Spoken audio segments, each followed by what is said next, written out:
The floor manager in SJET, as pretty much traditionally in television, is in charge of the entire production area during a show. In other words, where the talent are, the cameras are, etc. It's the floor manager's job to make sure that the cameramen are on task, that headsets are set up properly, that the talent in the production know the flow of the show, that their microphones are live, for instance, things of that nature. And if you have special guests, the floor manager is also responsible for instructing them, making sure they feel comfortable in the setting that they are going to be interviewed in, or whatever is happening in relation to them. So basically, the floor manager is the director's director. In other words, the director's in the control room and the floor manager is in the field, kind of like a general and his captain out with the infantry. One of the primary jobs for a floor manager in SJET is to set up the headset system for the crew. In other words, the cameramen do not set up their own headsets. The floor manager's job is to do that. Essentially, we use headsets here, as in all television studios, because the focus of the show is on the talent, not on a conversation that goes on between cameramen, directors, etc.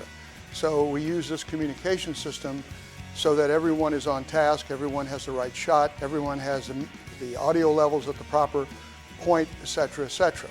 First of all, let me briefly explain how a wired headset works. A wired headset is basically a control box that is attached to a single muff headset with a boom mic on it so that you can communicate with the director if necessary. The minute it's all plugged in and hooked up, it is live, it's ready to go. Essentially, you have a 4-pin connector here that hooks up your headset, and then you have 2 3-pin connectors. This allows you to hook up your headset to the power source that's going to power that headset, and then to ponytail it over to the next headset. You can hook up to 60 headsets to the base unit that SJET has here. That's wired headsets. And on the other side, once you have it live, you have a volume control here, which will adjust the sound you're hearing. You're going to hear what the director says at all times. But if you want to talk, you're going to have to push the talk button here, which is right in the middle. If you push it twice, quickly, or double click it, you might say, it will stay live all the time. If you just want to talk briefly, just to answer a question, you just push it, hold it down, and answer the question. If you want to get someone's attention, you can push the call button, which will basically cause the director's headset base to light up, so he knows somebody is interested in talking to him but doesn't want to speak out loud during the production. For hooking up the headsets, you go over to the pegboard that we visited in an earlier level.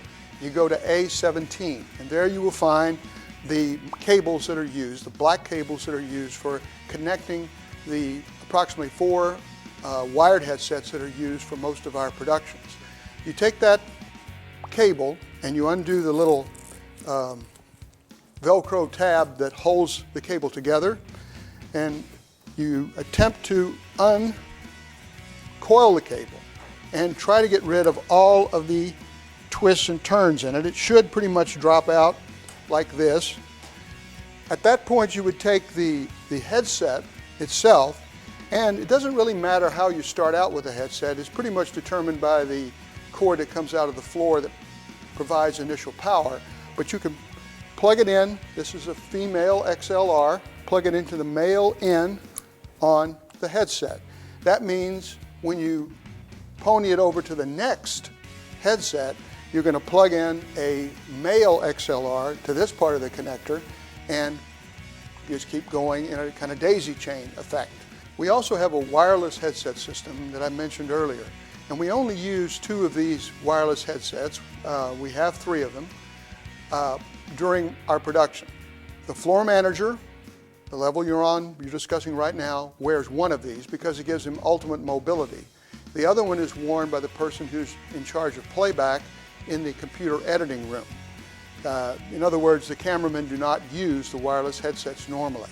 The way the wireless headset works is that you have on the wireless headset a on-off volume control, and you have to turn it on. When you do, the little red light on the side here it says BAT/OM will come on and go off. If it stays on, it means the batteries are weak and it's not gonna work. You have to get Mr. Land to change out the batteries for you.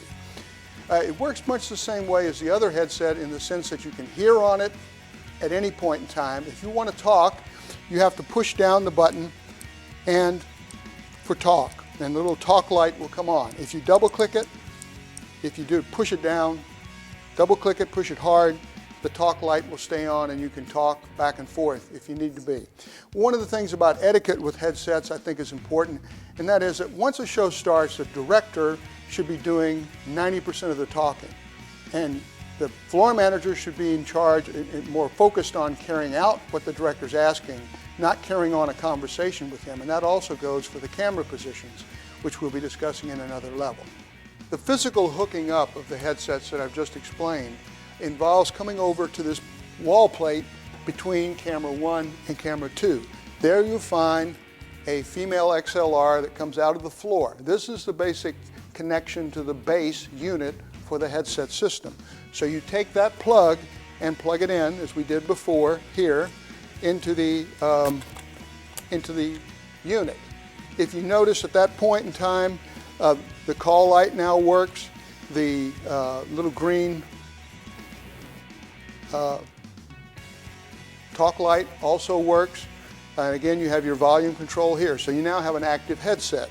The floor manager's job then is to take the cable that I showed you earlier and to plug in the male XLR into the other side of the headset here, like this, and take that piece and move over to the next camera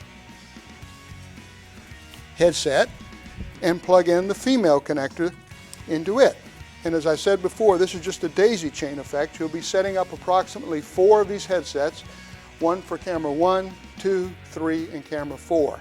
One last thing that we want to mention is that while you normally don't have to do this for the regular talent and the morning news show, it is good to know that if they do not have their microphone on, make sure that they put it on.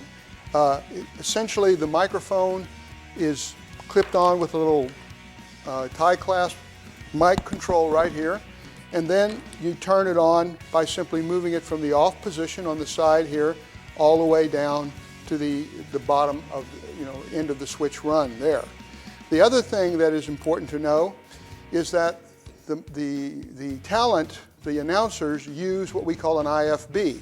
It's a device that allows the director to talk directly to the talent. It clips on the back and you turn it on here.